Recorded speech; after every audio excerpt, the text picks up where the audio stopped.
All right, let's rewind the clock to the 8th century. Now, you might think of this time in Europe as the Dark Ages, but that's only one part of the story. Across the globe, a totally different drama was unfolding. The old, mighty empires were starting to crumble, leaving this huge power vacuum. And into that void, new superpowers were about to clash, fighting to define the future. This isn't just history, folks. This is a high-stakes political thriller. So, let's really dive into this. Picture a giant chessboard, but all the old, familiar pieces have been knocked off. From the forests of Europe all the way to the plains of India, there's this massive opening. And the big question, the one on everyone's mind is, who's going to rise from the ashes? Who has what it takes to build the next great world order? You see, with the Roman Empire out of the picture, the whole game changed. 3 very different strategies, 3 new models for society started taking shape. We're going to look at one in Europe, a completely different one in the Arab world, and a totally unique third path that was forged right here in India. First up, let's head to Europe. Look, the fall of Rome wasn't just some political shuffle. It was a total breakdown of society. We're talking constant raids, lawlessness everywhere. It was chaos. So a new system emerged, not because of some grand plan, but out of sheer desperate survival. And that system was feudalism. So, what exactly is feudalism? Well, at its heart, it's a pyramid built on personal loyalty.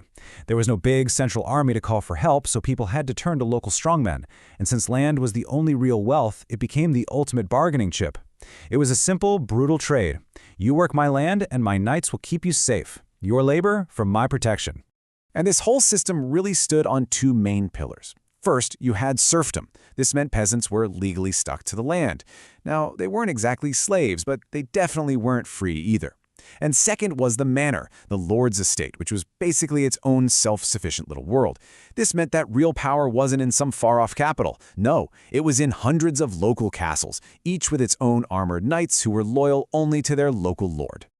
Okay, now let's do a complete 180. While Europe was breaking apart into a million tiny pieces, a totally opposite story was happening in the Arab world. Here, we're seeing the rise of a massively powerful, unified, and incredibly innovative empire that frankly became the envy of the entire world. We're talking about the Abbasid Caliphate, and their capital, Baghdad, wow. It wasn't just a city, it was the global hub for everything. Commerce, science, culture, you name it. They controlled the vital trade routes that connected the Mediterranean to India, and with that control came unbelievable wealth and stability. It's just such a stark contrast to the chaos happening over in Europe. And you know, their power wasn't just military might, it was financial. They basically created the world's currency. By establishing the gold dinar and the silver dirham, they controlled the money that everyone, everywhere was using for trade.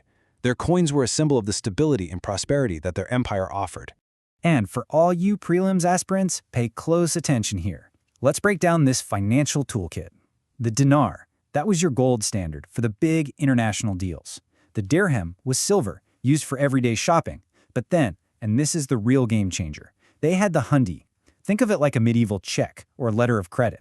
A merchant could deposit gold in Baghdad and get a note to cash it out in Cairo. No more lugging heavy, dangerous gold around. This was a revolution in global trade. And here's another keyword you absolutely have to know. Beit-ul-Hikmat, the House of Wisdom. See, the caliphs didn't just hoard their wealth, they invested it in knowledge. They created this amazing institution where scholars came together to translate all the great works of the Greeks, the Persians, and yes, the Indians.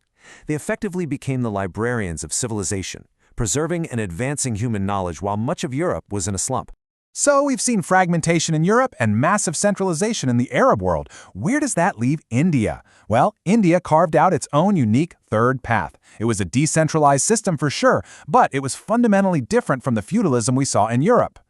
Okay, this slide right here, this is a perfect framework for a mains answer. The critical question is why? Why was the Indian system so different?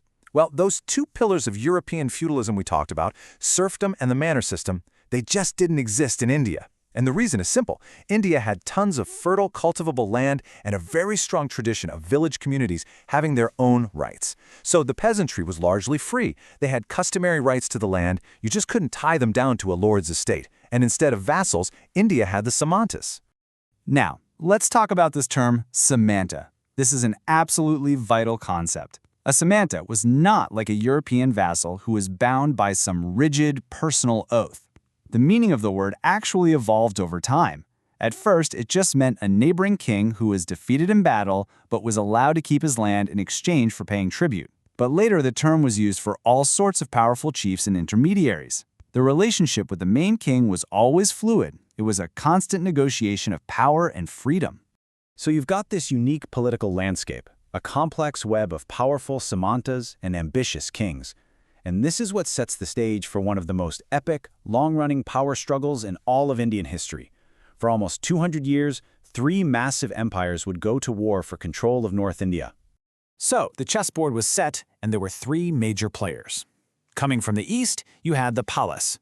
From the west, the Gurjara Pratiharas. And surging up from the Deccan in the south were the incredibly powerful Rashtrakutas. All 3 were strong, all 3 were ambitious, and they all wanted the exact same thing. And what was that ultimate prize? It was the city of Kanauj. Now, why Kanauj? Because if you controlled Kanauj, you controlled the vast, incredibly wealthy Gangetic Valley. But it was more than just that. Ever since the time of the great Emperor Harsha, Kanauj was the symbol of imperial power. To hold Kanauj meant you were the supreme sovereign, the ruler of rulers. This was India's Iron Throne. So let's meet our main contenders. From the east, the Palas, led by kings like Dharmapala. From the west, the Pratiharas, with fearsome rulers like Nagabhata. And from the south, the Rashtrakutas, under powerful kings like Dhruva. And here's a great analytical point. You have to ask why the Rashtrakutas kept doing this. They'd storm into North India, smash the other 2 armies, and then just leave. The truth is, their home base in the Deccan was just too far away to maintain control. This turned the whole thing into a destructive cycle that in the end weakened all 3 of them. And that brings us to our final thought for today. Think about this struggle. You have the Pratiharas trying to build a big, centralized empire from Kanauj, and you have these powerful regional kingdoms, the Palas and the Rashtrakutas, pushing back. This constant push and pull between a strong central government and powerful autonomous states, does that sound familiar at all? It's the same fundamental political tension that drives debates about federalism in India right now, today. The board has changed, the players are different, but in many ways, the game remains exactly the same.